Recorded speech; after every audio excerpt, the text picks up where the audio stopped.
Indonesia, Thailand membuat resolusi PBB. Jadi ini tidak main-main karena bikin resolusi itu tidak mudah.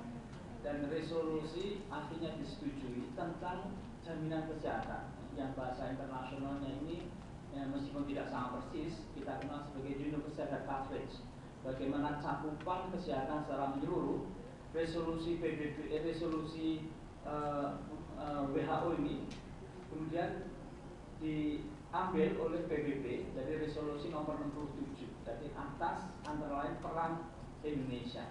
Dan Indonesia sekali lagi sekarang menjadi perhatian yang luar biasa, termasuk pertumbuhan ekonominya 10 besar dunia. Sementara kalau kita lihat di Eropa, jangankan 2%, 1% saja jarang, bahkan minus. Indonesia masuk masih 5, 6 sampai 7%.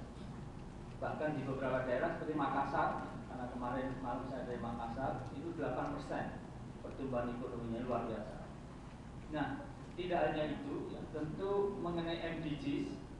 MDGs adalah kesepakatan global atas pimpinan-pimpinan negara di dunia yang habis tahun 2015. Itu pun diminta 3 orang di dunia ini dipilih membuat konsep draft dasarnya. Dan yang terpilih rupa-rupanya Presiden Republik Indonesia, Perdana Menteri Inggris, kemudian Presiden Nigeria. Jadi 3 orang ini diminta menyusun MDGs, di mana ini merupakan sekali lagi kesepakatan pimpinan-pimpinan negara di dunia dan akan dibahas di New York nanti sebagai resolusi tentunya PBB untuk MDGs ke depan. Draftnya sudah selesai dari yang biasanya 8 MDGs. Ini luar biasa Universitas Muhammadiyah Semarang ini. Kenapa? Persis seperti MDGs. Karena MDGs itu 8, di sini fakultasnya 8. MDGs itu yang 4 itu kesehatan, dari sini dari 8 yang 4 adalah fakultas terkait kesehatan. Ya. Luar biasa. Kebetulan saja sama. Nah, ke depan ini oleh Bapak Presiden kita bersama-sama orang yang istilahnya bahasa Inggrisnya itu eminent person. Betul, kalau profesor linguistik paham betul.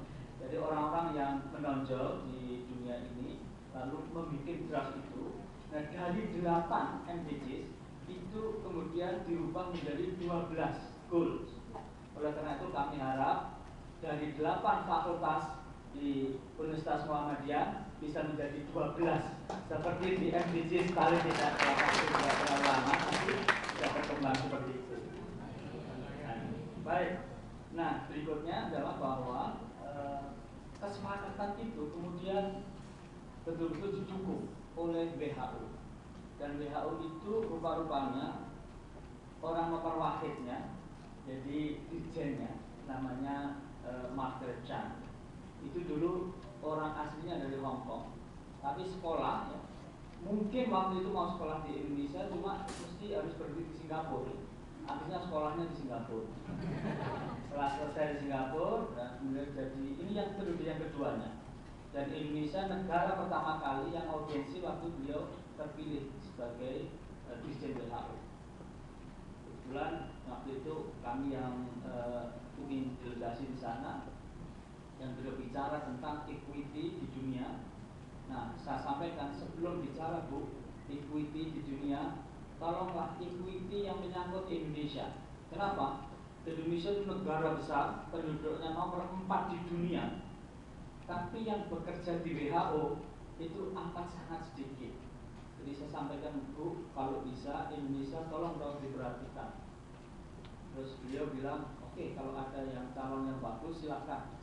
Dan kebetulan ya, kami pulang itu salah satu staf kami di P2PR sangat tertarik di WHO dan kami berikan rekomendasi diterima sekarang kerja di WHO. Dan oleh karena itu nanti tentu siapa saja termasuk dari Dinas Kesehatan, dari teman-teman di Universitas Muhammadiyah kalau tertarik kerja di WHO, terutama yang wanita yang diutamakan untuk bisa segera mencoba melamar karena terlalu sedikit orang Indonesia yang bekerja di WHO. Nah, kesepakatan itu ya mungkin bisa kita dengarkan ya. Ya, yang WHO bagaimana Dirjen WHO mengatakan tentang universal health coverage ini. Yang intinya, universal health coverage is the most powerful concept that public health has to offer, because this is the mechanism to implement the right to health, to implement equity. Now, universal health coverage is, something that needs to be homegrown. What do I mean by that? It is up to the political leaders and the citizens of the country to decide on how to start and then how to progress. There is no one-size-fits-all model. Countries must take into account their historical development, their health system capacities, and also their ability in terms of the speed and the scope of coverage to move over time. WHO can do several things. Number one, we facilitate and convene countries to come together so that they can share best practices and experience. The second thing we can do is to provide tools for governments to do the proper analysis so that they can design their own system and their own model. The third thing we can do is to provide a framework for monitoring progress over time. It is important for political leaders, for the citizens of the country, as well as for civil society, to understand and appreciate what has been achieved over time, or what are the gaps, so that actions can be taken to address those gaps, and overall to improve the health of the people. Baik, nanti yang tertarik lebih dalam bisa membaca di webnya WHO. Ya,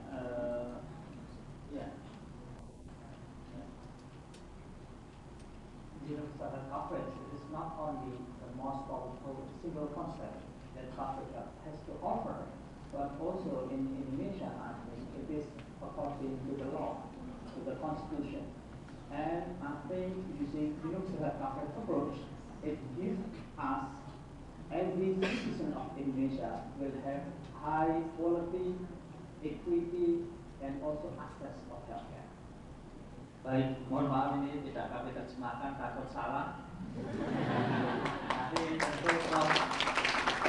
Kamaludin yang ahli linguistik yang terjemahkan.